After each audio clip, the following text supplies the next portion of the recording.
একটা ফাইনালে জেতার গর্বের স্বীকৃতিটা থাকে চ্যাম্পিয়ন লেখা ট্রফিতে। ওই ট্রফিটাই জানে সবাইকে পেছনে ফেলে বিজয়ের মুকুট ছিনিয়ে আনতে রক্ত পানি করা পরিশ্রমের পর্দার পেছনের গল্পটা। একটা ট্রফি সবসময়ই তাই সবচেয়ে স্পেশাল। আর সে জয়ের পথে রাস্তায় মোড়ে মোড়ে সমর্থনের অদৃশ্য প্ল্যাকার্ড হাতে যদি থাকে আপনার প্রিয় মানুষগুলো, নিশ্চিতভাবেই তা বাড়িয়ে দেয় সে ট্রফির মাহাত্ম্য। মাহমুদুল্লাহ রিয়াদের কাছে তাই তো পিপিএল এর এবারের ট্রফিটা যেন এক্সট্রা স্পেশাল। সোশ্যাল মিডিয়াতে তাই দ্বিধাহীনভাবেই সে কথা সাইলেন্ট কিলার জানিয়ে দিলেন শব্দের গাঁথুনিতে, পরিবারের সাথে হাসি মুখের ছবিতে। বললেন এটা স্পেশাল কারণ ওরা পাশে ছিল। তারপর ধন্যবাদ দিতে ভোলেননি স্রষ্টাকে।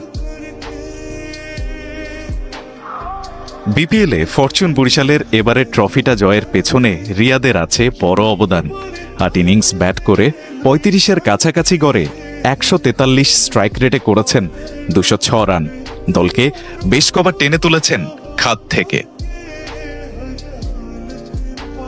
এমনকি ম্যান অব দ্য ম্যাচ হয়ে আবেগ আপ্লুত রিয়াদ সে সময়ে অসুস্থ ছেলেকে ডেডিকেট করেছেন তার সে স্বীকৃতি।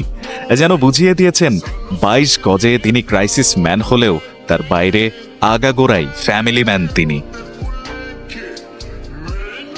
তাই তো ফরচুন বরিশালের জার্সিতে তার হিরোইক এফোর্ট ফ্রন্ট রোতে বসে যখন তার পরিবার দেখে, তখন জয়টা, ট্রফিটা আর পুরো অভিজ্ঞতাই তার কাছে ছোট্ট শব্দে হয়ে যায় স্পেশাল।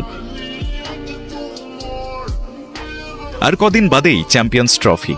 ক্যারিয়ারের সায়নহে দাঁড়িয়ে থাকা সাইলেন্ট কিলার ২২ গজের এ মহাযুদ্ধ শেষেই হয়তো বিদায় বলবেন ক্রিকেটকে।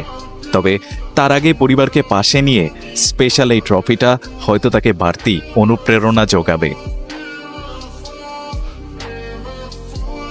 এই চ্যাম্পিয়ন্স ট্রফিতেই ২০১৭ সালে কিউইদের বিপক্ষে সেঞ্চুরির মহাকাব্য রচনা করা রিয়াদ যদি সে অনুপ্রেরণার উষ্ণতায় তাড়িত হয়ে প্রতিপক্ষকে জ্বালিয়ে দিতে পারেন, তবে বিদায় বেলায় একটা ট্রফির আক্ষেপ হয়তো ঘুচবে বাংলাদেশের।